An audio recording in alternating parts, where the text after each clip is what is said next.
Sumali na rin ang Hollywood actor at environmentalist na si Leonardo DiCaprio sa panawagang protektahan ang Masungi Geo Reserve sa Rizal.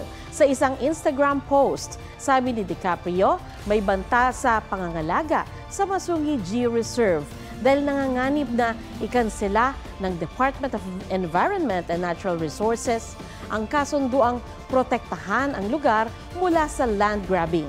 Aniya, dahil dito mababaliwala ang matagumpay na conservation effort at posibleng bumalik ang pagmimina, pagputol ng mga puno at illegal development sa lugar.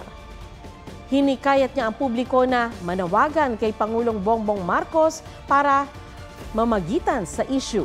Sagot ng DNR, walang exempted sa batas. Git nila, labag sa batas ang operasyon ng resort venues na naniningil sa publiko para sa ilang aktibidad doon. Iniimbestigahan na raw ng ang mga kasunduan para sa mga pabahay ng gobyerno sa lugar.